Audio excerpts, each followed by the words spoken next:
Hello and welcome everyone. We're back for game number 2. RNG officially have clinched their way out of this group, as I think everyone expected. Lyric and now Pentanet and UOL will go head-to-head for what will not be the first time today. In fact, it could be one of 3 potential games they play against each other if there is a tiebreaker.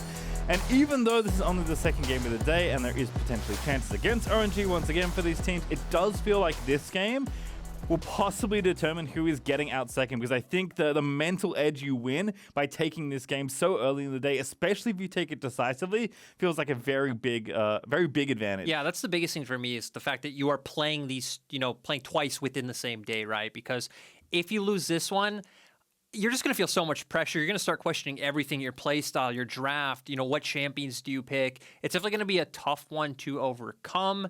And that's why I think this is the most interesting matchup, not only for how close these teams are now, both taking a game off each other, but the fact that they both play on different sides of the map in my mind. That I'd love to see Petanet.gg all in on their bottom lane. We know Lodik is the weak side for the side of Unicorns of Love. And for PGG, it's all about setting up Chazz and Praedyth. And for Unicorns, it's all about playing through that top side. It's about setting up Nomanz and Boss. So I think those stylistic clashes are definitely the most interesting in League of Legends, and seeing, hey, which strong side is stronger. Okay, I'm sorry. I'm sure what you said was excellent. I was mostly listening, but these two coaches are bringing the glam today. I mean, Chiefy always looking good there in the shiny jacket. Did you see the man wearing sunglasses behind Petanet GG? He's inside, people. Yeah. But he is wearing reflective sunglasses. I mean, you know what? If you're going to show up to a very important game in your tournament, might as well show up looking stylish. Hey, Pastry, he's already looking for that mental edge, right? He's already trying to show Chiefy that he's fearless. Yeah, it's true. Maybe there'll be some eyes exchanged when the coaches do get to shake hands at the end of this drop. But we are, of course, into Champion Select. Udi Morgana, the first 2 bans there for Unicorns of Love on the blue side for this draft. And Senna banned away on the PGG side. Normally, I feel like we'd see these bans flipped, but I feel like PGG feel like to have a little bit of, it's just too good, a little bit more flexibility here on the red side here, because they know UOL potentially aren't quite as tuned into some of the meta picks. Now it's interesting to see if UOL want to go back towards that Rumble. Seems like they are willing to go for it after the last game performance. Again, AHaHaCiK had some really sick ultimates in the late game. If it hadn't fallen so far behind in the early game, it feels like that could have been a completely different game. And now I want to see, do PGG leave it open? They obviously have played against it. They left it open against RNG, and that didn't work out. Honestly, I would just prefer they take it away. Yeah, and they are. And you know what? UOL might have actually had this ban happen because they showed they were willing to play it last game, right? Even though RNG smashed them, right?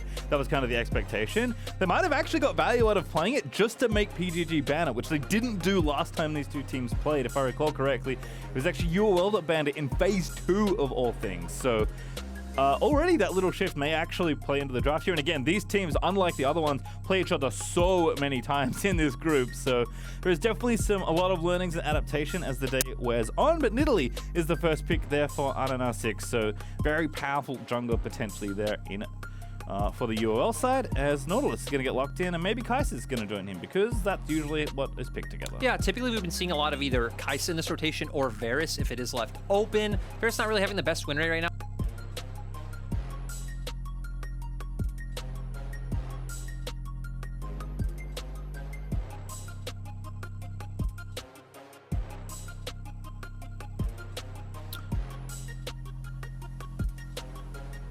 Okay. With the Renekton. All right, well, Renekton is going to get picked up there, as we may have lost Lyric. Everybody stand by. But it is Renekton, as you mentioned last game, Lyric. Was flexible, of course. Chazz could take it. BioPanther could take it as well. As AHaHaCiK is now lining up pick number 2 here for Unicorns of Love. Very curious to see how these teams want to approach drafting against each other. Seen a ton of Alistar, as I believe we are all good. Welcome back, Lyric. Thank you very much, Pastry. And like you're saying, already seeing that Alistar come out, so trying to give them some CC to play off with those Nidalee spears. This would be a bit of an interesting one, but still, typically it is jungle and then AD plus support in your first rotation. You want to keep it safe, try to get a solid matchup later on. I guess PGG have already showed the Renekton, but again, that is a potential flex pick, can go into either lane, and we still have 2 priority AD carries left open, but with that, you all say, hey, we're just going to go back towards this Urgot. Yeah, I was really here for Darius, but I like the Urgot here as well, here for Boss, who is a player that has been Showing up a bit more here for Unicorns of Love. I think in this matchup especially, they can look to play through top lane here. BioPanther probably going to be on something more safe, as Chazz is like taunting them with a Victor, but I don't think Chazz wants Victor in this kind of matchup. Did very well yesterday as Lee Sin into Nomanz's Victor, so perhaps we'll see something similar here, but it is going to be Kai'Sa kind of as expected, which is good for Praedyth. Certainly a player that is looking to have a big game here for PGG. That is one of the areas that they'll be looking to attack, as Xayah is going to get banned away. So it does feel like actually Pentanet are just going to go for the bot lane here. They've taken Kai'Sa here alongside Nautilus they already first picked, and maybe double targeting Lodik and Santas here in phase 2. And I like this a lot. When we saw PGG in the LCO playoffs, they were having a lot of success of playing around Praedyth, set him up as a hyper carry and just all-in on his lane. So we see the Xayah ban. I'd still like to see the Varus taken away. Again, I'm not sure if teams are just falling out of favor with it in scrims, but it feels like a very safe champion, can farm from a distance with that Q. And for the side of UOL, I'm really interested to see where they go with their AD carry pick. You still have some other safe options that we've seen played, right? They haven't played the Tristana. They've been banning it every game up until this game, but it is still left open. The Jinx is still there if they want to have a bit of a hyper carry and play for that scaling element as well and just kind of farm from a range with those rockets. So still some options left on the side of Unicorns of Love for that one. And then the Battle of the Mid Laners to me is the most interesting one because both of these guys very hyped up. We know Chazz especially has a lot of assassin counter picks if they want to save mid for last pick. Yeah, I'm guessing they're going to counter pick a soul lane here. But I don't know what Pabu's going to pick. They actually banned Diana and Fiddlestick, so Pabu's Champion Ocean kind of coming up big here in phase 2, but I don't know what's left. It is going to be Graves picked up here for Pentanet. Not locked in just yet, though, but running down the clock, and it does seem like the champion they will select. Indeed, it will be, so I think something we've only seen once so far this tournament. It did look pretty good. Disclosure, Canning was playing Graves, so maybe, maybe it's something that is talent specific there for a player of Canyon's caliber, but it's probably going to mean something a little bit more traditional here in mid lane for Chazz or BioPanther, I guess. They do need AP somewhere in these 5. Yeah, and that's going to be the big question. I think Unicorns of Love going to keep it very standard. They already lock in the Orianna, and we've already highlighted their 2 AD carry choices. Again, we haven't seen Lodik play the Tristana yet, so maybe going to go towards the Jinx, or Unicorns of Love might just keep surprising us with, hey, we aren't as inflexible in draft as we've been showing in the first few matchups. And you love to see it, branching out a little bit more. I think, again, giving Nomanz comfort, giving him champions that they know he can carry hard on once he gets his farm and scales up. So Orianna for Nomanz and Tristana for the first time here for Lodik, which is nice to see. But what is Pentanet's last pick here? Is it going to be something like a Silas? Is it going to be the Victor that Chazz was hovering for a bit of this champ select as well? We're expecting it to be a mage. Ahri would be a Chazz special, and it is going to be Ahri. Yep, if people don't know, this is one of Chazz's go-to pocket picks, picked it up many times over in the LCO. It's a bit more a dynamic, a bit more of a skill matchup, but still can have a nice time in this early laning phase. The thing I like about it as well is it brings CC, so you have the charm to try to set up for Pabu's damage, and then you have a lot of flanking and like side lane pressure that can come later on to really disrupt the backline of Unicorns of Love. And when you look at their composition, right, you see Tristana, Nidalee, and Orianna, so that's really what Unicorns of Love are playing for. Yeah, the coaches will give final words to their players and then go meet at the top of the stage to shake hands or fist bump, and looking both very stylish, so probably appreciating some of the looks there. But this will be a fun one. I think we're definitely expecting PGG to play a bit more aggressive, which is something that I think they should be doing in this kind of matchup. I think that's what they showed yesterday. I do like that they have Praedyth kind of with the ability to carry a little bit later on the Kai'Sa, which is just such a powerful champion. But it does feel like, Unicorns going to be leaning into Nomanz here, going to be wanting to play for a little bit later, although they do have tools to get things done early, which they need. So I'm glad to see they've changed their drafting tendencies around a little bit. Whereas Pentanet for comfort and a bit more for early game here. And I think especially, how much can this mid jungle get done here for Pentanet is the big question. Pabu and Graves, not a champion we've seen all that much of this tournament, but certainly if he gets ahead, can stay ahead. And I think Chazz is going to be kind of on support duty here, looking to get out of lane, roam and try and pick people off with his ulti and his charms. Yeah, and one thing we have to remember about Graves, right, is it's not like he necessarily took any big nerfs over the last, however many patches since he's fallen out of the meta. Just a lot of other junglers have gotten buffed and it has affected him, as well as in this matchup. matchup, right? You have the armor coming in from the True Grit, not going to do you much use up against the Nidalee. So Unicorns of Love feeling really great in that aspect of this jungle matchup. But I really just want to keep my eye on that mid lane because Ahri is not a champion we get to see all that much. Again, it is a bit of a Chazz specialty here at MSI. And I think especially later on into the game, once he hits level 6, once we get the Everfrost especially, there's going to be a lot of pick potential and threat coming out from both Chazz and Pabu. Yeah, it feels like it's going to be a game. Pentanet using some of the early game they've drafted to set up for Praedyth, who is going to be the big carry here for Pentanet. It is going to be Lodik and Nomanz on the other side, although Boss certainly could get ahead in the earlier stages of the game. And of course, these two junglers are going to be very important. Already, though, Nomanz is peeking into the mid lane. But no additional help here as Pabu, also wary that someone could be trying to get into his jungle, is going to be monitoring the entrance to his Raptors, as well as Decoy and Praedyth. Going to be roaming on in. Ooh, looking for the Q nice and early as Decoy is getting frisky. That looks like just some vision going to be traded here as Pabu going to skill up that E first here and dodge out of that spear. Did not want to take that damage. Yeah, and I mean, you know, scaling up E versus Graves is completely fine. Having that extra auto after you do use that E. So this clear is not going to be affected at all. I like that PGG are still a bit on the offensive, trying to control the spot lane tri-brush. If Lodik and Santos do walk through, again, every analyst, every caster says it, Alistar level 1. Doesn't provide much, can find a bunch of damage as well, having the vision advantage if they did get that trade. But they're going to default back to the bottom lane.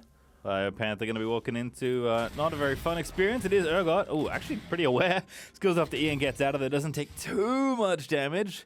But still not a happy time. Not a happy way to start that lane here. As a reminder, you can join in on the action using the hashtag Verizon5G or send us your tweets for the chance to be featured on the broadcast. We love to see what you're saying out there in the Twitterverse. Definitely will be awesome to hear from you guys out there. I think also awesome to hear what you guys think of these picks. Always love having the Ahri. I want to hit on the Urgot a little bit as well because very strong champion in level 1, especially the fact that he is, you know, pseudo-range champion against a melee champion in the Renekton. So we will have pressure. We do expect to see AHaHaCiK play more towards that top side. As bot lane, they're just going to, you know, be a little bit frisky, have a little bit of trading back and forth, but not going to be too much when we have the Battle of the Meatballs at level 2. Yeah, dude. Is level 2 to level 1, which is always a good time in the bottom lane. Decoy just completely zoning off two champions there as AHaHaCiK is up towards that top side of the map. Speaking of level 2 to level 1, this looks like a real rough time for BioPanther here.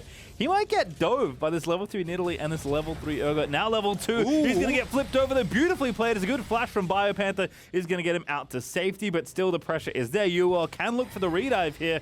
AHaHaCiK already taking a tower shot, and BioPanther's like, any help here?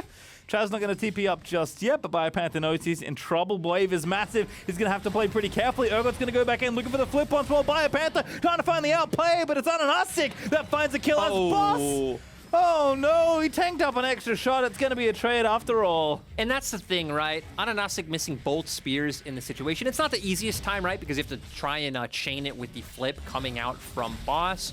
We saw initially, it looked like he tried to predict where BioPanther would flash or where he would end up being. And then under turret, he just straight up missed. The synergy wasn't there. And overall, I think that is a win for BioPanther. He doesn't end up really losing out on any CS because he does have that teleport to get back to lane. And when the enemy team dedicates more resources into taking you down and you find a trade, that is always an advantage. And we see Pabu trading on the opposite side of the map, punishing AHaHaCiK in his jungle. Yeah, going to take two camps here by the look of things. Already took the Raptors, going to take down these Krugs as well.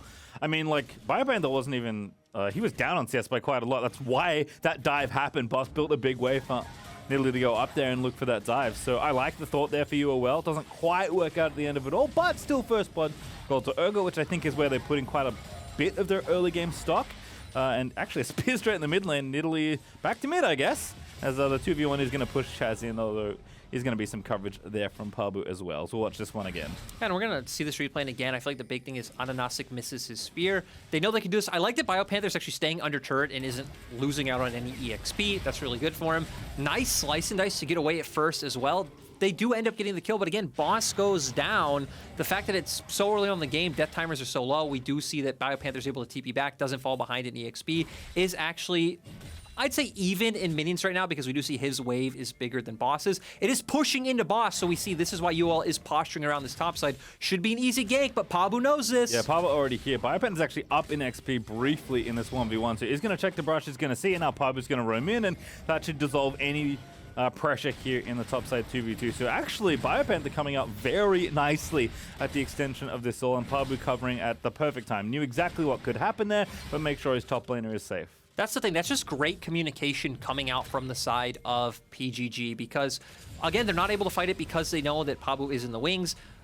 They did have a massive minion wave stacking up. That's why Unicorns of Love were trying to set up for that gank. And not able to execute it, still trying to dedicate more resources into this top side as we would expect, but it's giving PGG free reign on the bottom half of the map. Might even lead to Nomanz being punished. Yeah, definitely a bad time for BioPanther getting his recall cancelled by a well-placed Nidalee Sphere. Chazz level 6 here in mid lane, but Nomanz has Flash and Cleanse, so going to be pretty tough for Chazz to do anything on his own, and even with, say, Pabu joining in, I don't think they can lock him down long enough to get that kill. Bottom lane, though, going swimmingly for the Pentanet side, which is, I think, what we expected here. Up, 2.5 waves or so already for Praedyth on this Kai'Sa, so definitely feeling pretty good about that 2v2. But Santa's perhaps interested in translating that lead somewhere else, as he has abandoned Tristana briefly to clear out a ward in mid. Yeah, and we see that Lodik has been falling behind. Is a bit expected with... again, just how their bot lane interacts, the fact that they aren't really putting any resources in. We've seen that AHaHaCiK has been showing top side the whole time. So Praedyth and Decoy know, hey, we're not under any fear of a gank. So massive information win for the side of PGG in this game thus far. And for Unicorns, I like that they're trying to go towards mid lane. Such a good shockwave there. Nomanz going to cleanse up as well. Gets out of that charm as Chazz is forced to ulti out to safety, but will live happily. That does open up this Drake, though, as UOL are in full control of this river and are going to take the crab as well. So Pentanet don't think they fancy an engagement here. Probably going to have to give up this first dragon. That's the thing, right? It's not always about finding that solo kill or even trying to find the summoner. It's about the pressure wins that you are able to get. That's what that ultimate did do. Does lead into the bottom side scuttle, and they are going to be able to get some vision down, but PGG are answering. Pabu and BioPanther are both hovering, but I'm getting a bit too ahead of myself, Pastry. Nice vision coming out from the side of UOL to prevent that one. Yeah, it felt like that was a gank that could happen, but as you mentioned, that control ward pretty much cancelling any pressure that could happen here as AHaHaCiK is going to go over the wall. Yep, into the red buff area we go. Pabu actually perhaps going to get cut off at the pass, starting this red buff. Cannot know that Nidalee is here. Now we'll find out, and now going to have to duel and not going to win this one. Pabu going to get himself 1v1. Ooh. No, the blast cone's going to save him. Yeah, sadly not able to find that really nice pathing coming out from AHaHaCiK. Almost gets it, is going to be able to get the red buff, but in there. Praedyth not popping the ult. He actually doesn't want to go in. What a nice charm, though, for Chazz. Gets the electric proc and completely chunks Nomanz, who doesn't have TP in this matchup. Let alone the summoner spell that he has instead. Cleanse still not available, so hitting those charms is very beneficial for Chazz at this point. And that dragon is actually staying up as a result. So Pabu almost losing his life feels pretty bad. AHaHaCiK keeping the jungle matchup pretty even, which is nice to see. And actually going to start the Roof Herald thanks to this top side pressure that he's gotten alongside Boss. Yeah, Unicorns of Love playing this very by the book with how they did it right, using top lane prio. They had vision control, knowing where the side of PGG was because they just hovered mid around top side.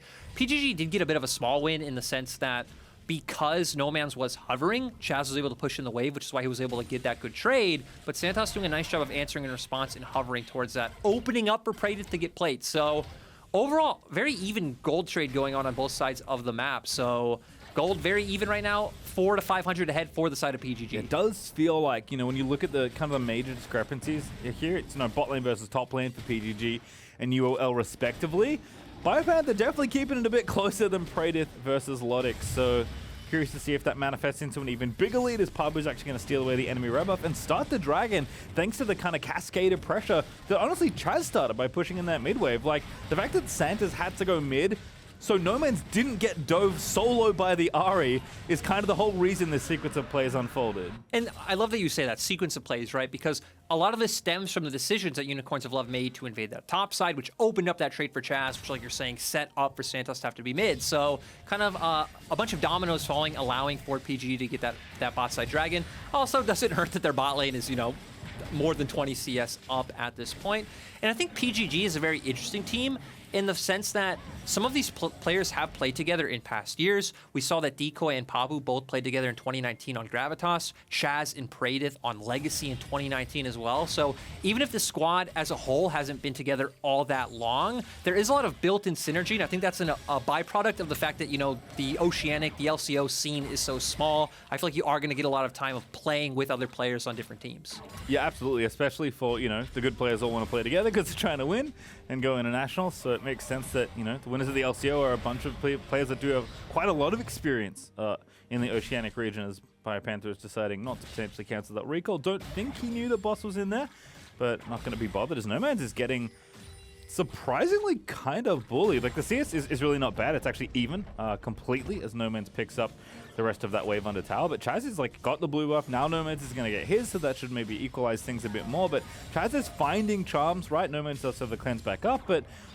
you know, a skill-based matchup here, Ahri versus Orianna. Chazz is finding quite a lot of power here with his pocket pick, as this invade looks real nice from Pentanet. AHaHaCiK going to be the target, but he hops out over the wall, and actually the play dissipates quite rapidly. That's still nice. He's a pressure command from PGG, and once again, Chazz finding the damage. And as we hit on more of this mid lane matchup, oh, I'm going to have to stop, though. Boss maybe finding an engage? Nope. We were a little bit baited, Pastry, but the last game really, you know, took us for a spin on how quickly engagements could fight. But it's been a bit more of a calmer affair here between these two. BioPanther maybe looking to answer back 1v1, but just hiding in the shrubbery to make sure he can get some minions safely. So as you were saying, Lyric, mid lane matchup, definitely a fun one. Not one we've seen all that recently. Yeah, and it gets better for Ahri as time goes on, because again, Orianna's a champion who's very good at like stationary targets in front of her where she can Ooh, that's a bad miss there. Now Pabu also going to ulti over, but Nomanz already with a great shockwave as Santas is going to collect the kill. And now this teleport, ill-advised from BioPanther, as Chazz is going to have to be escorted out safely. Will do so for now. Charm hits, but it's not enough there as the exhaust on a Praedyth. His boss is going to put him in the blender. Gets suppressed and killed as BioPanther at least slays Santas, so the 2v3 goes well for Pentanet, but Decoy not going to be made the second kill there, as it's only his dual lane partner that gets killed in that engagement. Yeah, and we had two different skirmishes going on each side of the river. Like you said, Nomanz with a really nice shockwave initially catching out. Pabu leads to that pickoff. And then we see Boss and BioPanther both TPing down to different sides of the fight. We see that Boss is able to pick up a kill onto Praedyth on the bottom side, but they are able to return one on the opposite end for Santos. So overall, kills on both sides. It was a bit more favored towards Unicorns of Love. And now we're seeing some pressure relieved in the bottom side of the map, getting some plate gold onto their Tristana, and even more with the Rift Herald coming out. Yeah, actually really nice here from UOL. Using that Herald that's hopefully going to kind of, you know, release the valve that has been down here for the bottom side for Pentanet, though. Although it doesn't get the tower completely, so a little bit more room for Pentanet to still play that landing phase and try and continue to get ahead. Praedyth is 30 CS ahead of Lodik, which is huge, but did get himself killed, so there is some gold over to the Unicorns of Love bottom lane after that last exchange. As the next Dragon's going to be up in a minute 15, but again, Nomanz just nails Pabu here. Yeah, great job from him, and Pabu just, you know, not having the best time finding that ultimate. I don't think it would have mattered anyway, right? The members of Unicorns of Love were so healthy. This is what I'm talking about, where the fight went in two different directions. You keep your eyes onto Boss and Lodik on the opposite side. They are able to find their way on Praedyth, but BioPanther as well, slicing and dicing in, finding that kill. Chazz also going over the wall, trying to find something else in return.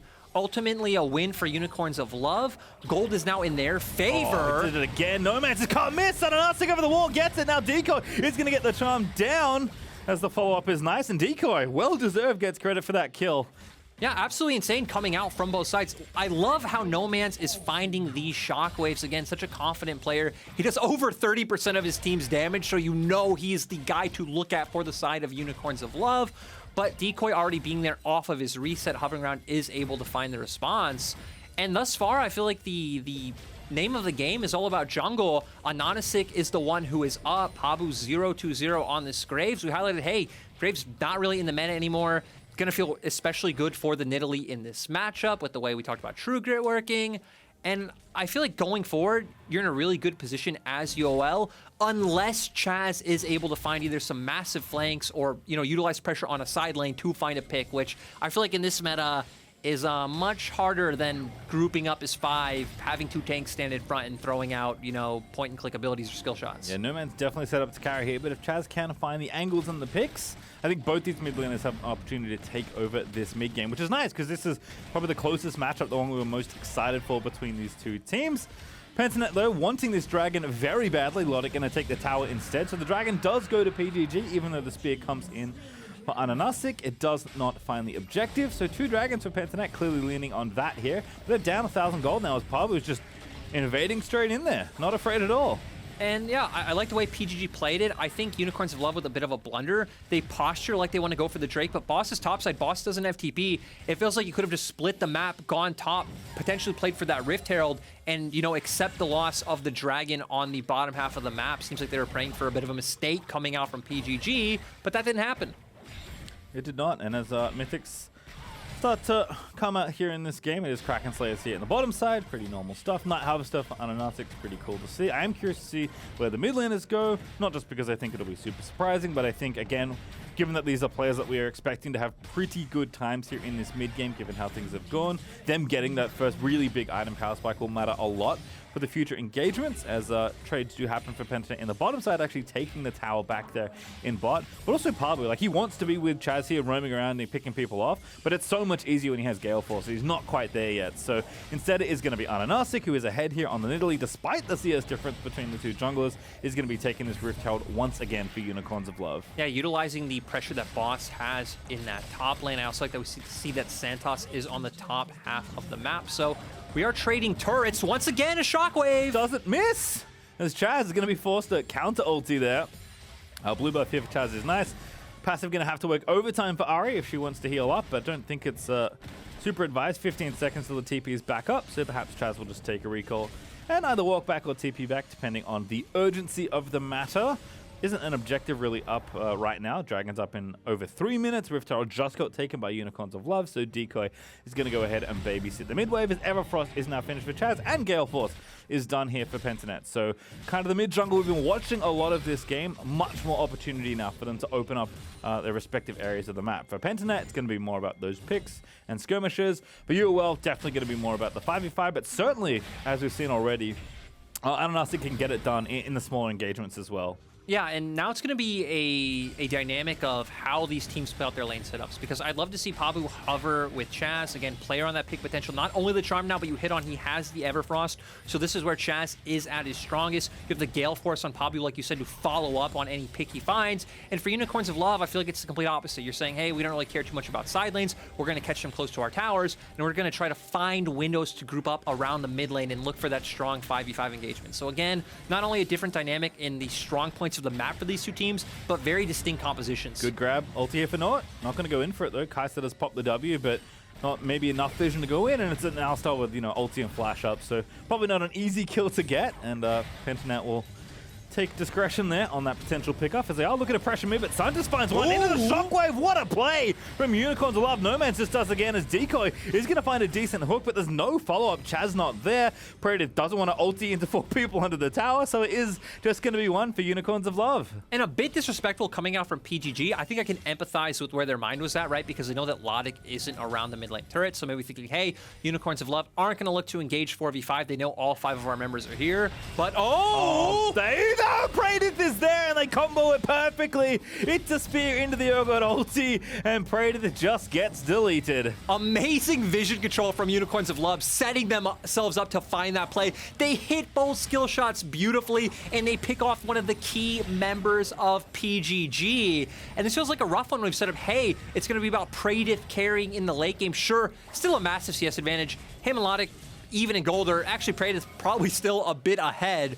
But the fact that they're finding these picks on such a key member is definitely going to feel good going forward. Dragon up in 1 minute, so it's going to come down to the setups for this one. So I would expect to see Boss and AHaHaCiK going for their recall soon, start grouping up around that bot side. But we know since PGG have had control of that half of the map, they will be the ones with vision going forward. Yeah, well, a nice little play there for UOL, so kind of cutting them down. But we're going to check it out once again in the new Axe Effect replay.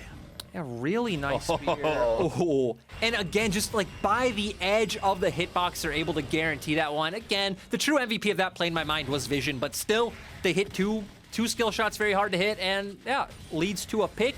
But as we highlighted, PGG are the ones with control of the bottom side jungle, but Unicorns of Love have a man advantage here first. BioPanther will need to burn a TP if Unicorns of Love find and engage. Chazz has to be very careful, as UOL are actually going to pass through the midsection, so going to be A-OK for the potential flanking Ahri. TP in for Bio, though, as he is going to make it happen.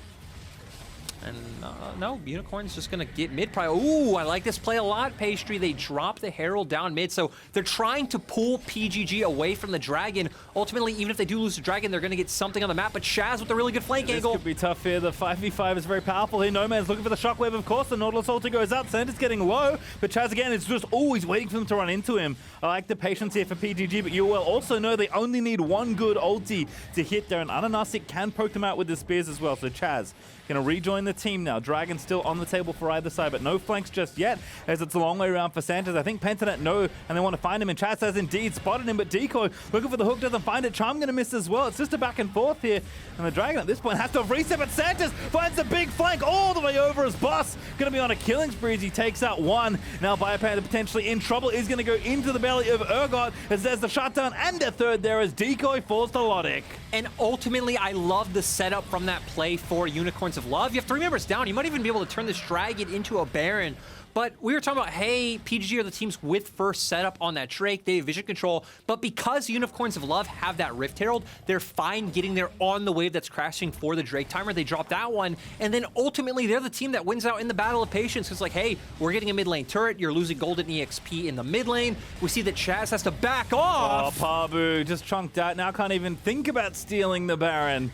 So Unicorns of Love not just winning the fight around the Dragon, not just getting the Dragon out of that play, but completely flipping a game that was close here and just taking over in gold and now in Barons as well. And you know, we hit on how long the members of PGG have played together earlier, but we didn't talk about the fact that, you know, the Unicorns of Love lineup, for the most part, has been together since 2019 spring on Vega. We're gonna go straight into the replay. We see Santos find an amazing flank angle, and again, this is after long posturing from both sides, and Unicorns of Love are always going to feel favorable in this front-to-back team fight. We saw Chazz trying to find the flank, wasn't able to, and ultimately, all the meat shields on the side of Unicorns of Love were able to do their jobs after Santos found that amazing flank.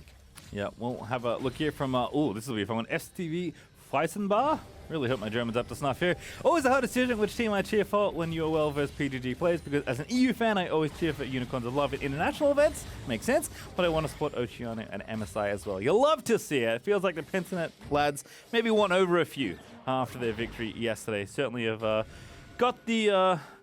They're a lot of fun, let's put it that way. That's the thing is, I feel like both of these regions and both of these teams have a lot of personality, right? We've seen all the videos and tweets coming out from Pabu, very interesting character. And then Unicorns of Love with their branding, with, again, family organization. Their players are some of the best in the region.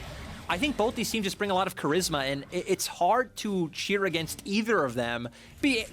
Would be really awesome to see either or both of them take an upset off RNG. Just going to throw that out there. Certainly something that both these teams will be looking forward to as the day drags on, but this game is just completely off the rails now for Pentanet. It is Unicorns of Love in the driver's seat, and are looking to bash down as many towers as they can with the Red Bull Baron buff. Trouble in mid, trouble in bottom lane. Again, kind of something that happened a while ago, but Chazz did spot Alistar, right, in looking for that flank, and just maybe didn't expect the other one. Pabu, though, looking for a flank of his own onto Nomanz, but doesn't quite land it, and now it's in the front side for Santas. AHaHaCiK assassinates poor Pabu, and that's going to be another 5v4. Nomanz, he hit another shockwave. What an absolute surprise, as Lodik is going to claim credit for that kill, and now the rest of them are in there. Santas finds a double pole. That's BioPanther in the mix of it all, but he's 1v5, literally, and nothing is going to save him from there, and Praedyth's lead just means nothing. He can't get anywhere close to these fights. And Unicorns of Love all inning where they're strong on these 5v5 team fight setups, and it's going to lead to that mental edge with the fact that they're going to get this win over PGG. And that's the S-lead, bro. Unicorns of Love not worried about the bottom lane at all. It is AHaHaCiK and Nomanz at it again, as Boss is also looking pretty good at 6-1 and 2. Praedyth going to be firing back. PGG going to try and save the Nexus. Maybe can make it happen, but I think it's going to be all she wrote for this one. It's Unicorns of Love taking it now 2-1 up against PGG in this group. And it's great to see the bounce back. Let's remember that this game started with that early dive on topside where it ended up being a 1-for-1. It pretty much allowed Renekton having a free time in this lane matchup. But ultimately, it felt like the top side of the map were the stars for the sides of Unicorns of Love. We saw that Boss, AHaHaCiK, and Nomanz all having great performances. And then that one flank from Santos setting up that team fight, which led to you wiping PGG, led to a Dragon and the Baron as well, was the game-changing point. And as we said, this gives you momentum going later on into the day. Yeah, I think definitely a good win there for Unicorns of Love. We'll be happy to get revenge from yesterday and kind of take the mental edge on what is going to be a very long day for both these teams. It is nice to see how close this game was. Pretty important there. So I think these teams are very well matched, and certainly could be either team that takes it. So if you're a fan of either of these squads, definitely cheer them on throughout the day, because they may very well be playing the maximum amount of allowable games in this group stage. Might even get a tiebreaker in there as well. As we go to break though, we're going to be checking in with LCO caster Rusty. Is hoping that Pentanet's team anthem, Hold On, We're Going Home, won't be their story for today.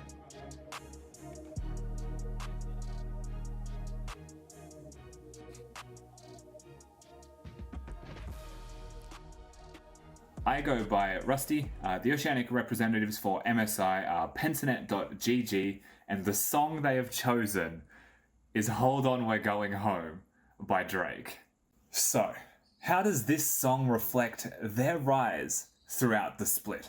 Well, Hold On We're Going Home reflects patience because you're holding on. It reflects teamwork because we are going. It reflects desire because we're going home, and who doesn't want to go home? And a bit of creepy, hot loving and emotional energy, all expended through the medium of a song. I feel as though this perfectly captures Pentanet.gg's Split 1 performance.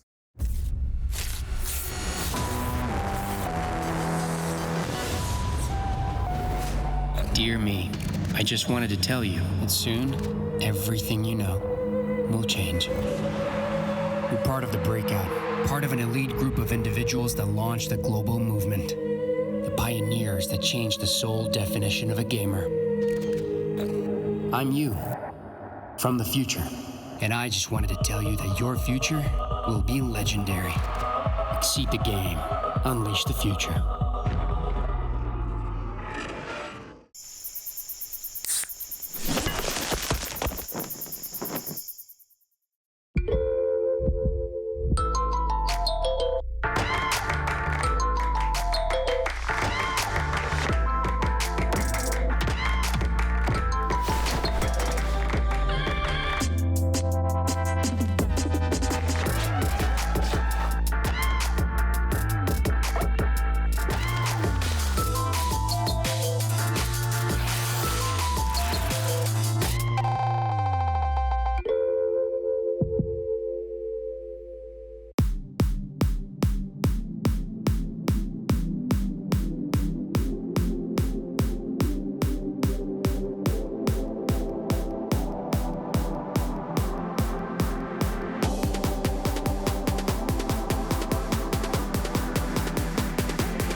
Welcome back, everyone, to MSI 2021. I'm standing here with Lodik after a hard-fought victory against Pentanet GG. Comes right off the back end as well, off of a hard-fought loss against RNG. So first, initial reactions on the first two games of the day as you've reached the halfway point but are in good position to get out of the group. Yeah, everything's all right. Thanks a lot for inviting me. But actually, I don't know. I feel so bad after this Penta GG victory because I don't know. Tristana by far not the most comfortable champion, and I perform so bad. So I don't know how to express. But if we talk about NG game, it was really interesting, very complicated, very difficult. But I'm so happy that we were able to step up against those teams. And I know. All to my team, thanks for carrying me. I was bad. Nothing else to say. Nothing else to say. I was so bad. It's insane. Well, let's talk a little bit about that then, because it was a tough start for you in the bot lane. There was a bit of a CS discrepancy, but there was work being done on the other side of the map by your jungler, specifically AHaHaCiK. So what was the communication like in the game in terms of how you guys would ultimately find your way to victory, given that there was that discrepancy across the map? Yeah, sure. At the start of the game, we made a plan that we think that enemy top lane is not playing good. It's like our ADC is not playing good, so we can find something in the enemy team. And on the other side, we can see that enemy top lane is not playing good, so we can play for top. Obviously, Tristana always wants to be ahead, and you want your team to play for you. But in case I'm not the best Tristana, so it's fine. It's fine. I'm okay to play weak side, so I will do everything I need to achieve victory, and anyway, I'm fine. Well, you mentioned that Tristana is not your strongest champion, but in fact, the champion that you had the most games on over in the LCL, which is Senna, has hit the ban table a few times here. While this is your first international event here at MSI alongside Unicorns of Love, how does it feel to be getting that kind of respect from different teams and recognizing your power on that pick specifically? I think they do not recognize my power. I think that I'm really bad player, or I'm not in the best shape. So they just think, and they're trying to find something to target ban the weakest member of the team or something like that. And I feel so sad to be to back on the international stage when I'm not in the best shape, because unfortunately I wasn't planning to play the split, and it's all random that I'm here, but I'm trying my best. And I would like to say again that I will do everything that I can. I will try hard the most. And if right now I'm not in the best shape, if we get to the group stage, I will try to perform better. Well, you're in very solid position to do that once again with now the head-to-head lead over Pentanet GG. Looking ahead at the next two games that you have here today, how do you maybe plan or reframe yourself so that you can come in with the best possible mindset and make sure you come away with that last victory that you need to move on to the Rumble stage? Actually, my mindset is perfect. Win is a win, so... Okay, I think we will take a break and watch next game, so maybe we'll do some draft discussions. And really looking forward for NG game the most, because it's way more interesting, way more complicated, and you can see all your own weaknesses during the laning phase, during the contest of objectives, what we can see in our last NG game. So I should look to PGG game, but personally I want to play against AG once again because it's so interesting for me. Yeah, I guess my last question actually is that you are in such a unique group where there are just 3 teams, and so you're playing each of your opponents far more than people are in the other groups. Do you feel like that gives you any specific advantage or disadvantage in being able to identify strengths and weaknesses? I think the only advantage it really gives us that we can play more games with such a good team as RNG. That's all, because we give, we receive a lot of information for that, a lot of for any player, for us as a teammates, and I think if we could make it to the group stage, I really wish us to do some upsets later on. Well, again, halfway through the day, I do want to let you go and get back to your team so you can prep for those final 2 games. Congratulate you on your victory, and thank you for taking the time. Well, from here, we're going to throw it back to Trevor and the guys at the State Farm Analyst Desk. Welcome to the State Farm Analyst Desk. What a fantastic interview from Lodik. Really no filter. Absolutely comfortable. Very, very comfortable discussing the fact that he is, of course, not the starting AD carry. Unicorns of Love put Lodik back into the roster because of the communication issues that they were facing with their starting ADC. And there is a refreshing level of introspection. We're not that happy with his performance, how he recognizes that he's the weak player on the team and that enemies are targeting him in the banning phase. Now, we don't have the longest amount of time, so I'm going to rush through some of the pre-prepared talking points that we do have. I want to jump straight to Clement for the draft. We did see, of course, that Nidalee coming in. We saw the Tristana in Lodik's hands once again, as well as the Graves. And that Ahri that you've been talking about exceptionally. What did you make of the draft, Clement? So I felt like both drafts were very opposite in different directions. Unicorns of Love had the better late game draft. Their late game carries in Orianna and Tristana should be able to outrange and overpower Ahri and the likes of Kai'Sa. But on the other hand, Pentanet.gg actually had a very strong early game pick game. They had this Kai'Sa that could join mid game fights very easily. They had that Ahri that is sort of a counter to the Orianna because Orianna is so immobile in the mid game. And honestly, Penta.gg actually had a really good early game. I felt like if Santos did not overperform so heavily, this early game should have led to a PGG win. I mean, when I saw the draft, not only did Chazz get his Ahri, which you've talked about excessively, I was speaking to Rusty, who gave a mind-bending breakdown of their theme anthem song, which I didn't quite buy into. But he was saying that Chazz is the literal weapon of the Ahri, and that's a direct quote. Followed up by the fact that down in the bottom lane, we did see the Kai'Sa go 9-1 in the LCO, including a performance 17-0 that got a pentakill. So I saw the picks. I mean, that is comfort that they should work out. But ultimately, the top got dove over and over, and UOL ran away with it. Exactly, and I think this came in, it was a similar games plan that, you know, we were sort of suggesting for the Unicorns that also we heard from them. They're like, yeah, we don't want to go bot lane. We're going straight into the top lane. It came really early here on the Nidalee. It was super interesting because usually you'll see Nidalee maybe like full clear the jungle, then look for something in top lane. But because of early trading and a plan to go 3 camps into top lane, like this is the fastest way to get to a top lane gank on blue side if you want to get both buffs. It's red into blue into Grump and immediately top side. And all the while, Boss was making top lane super volatile, camped a bush at level 1, made sure that he was getting that Renekton down to low HP, and ultimately, they almost got a situation where it was 2 level 3 players versus a level 1. BioPanther levels up though, and then some key mechanical mistakes here from Boss. Boss and AHaHaCiK both took 1 shot themselves, then Boss also is gonna miss the flip. AHaHaCiK then panics, throwing the spear. Oh, it's not there. BioPanther with the level up has access to the slice and dice, so the juke around made it a 1-for-1 in the end. But still, the main takeaway here is the game plan from Unicorns, and this is something we are going to see them continue into their next rematch later today. They absolutely will. Lodik also talking about that in the interview, saying we're going to focus top. It was the game plan. Before that interview had come through, I said to Rusty, does he think a tiebreaker will happen? In order for that to happen, PGG will need to win Game 5 today. It is do or die for the Oceanic representatives. I do need to jump to one quick replay more. It is the drive to victory presented by Mercedes-Benz. It was that Santa's perfect flank. Clement, you were talking about this. I think your word usage was overperforming, and this was probably one of the big plays.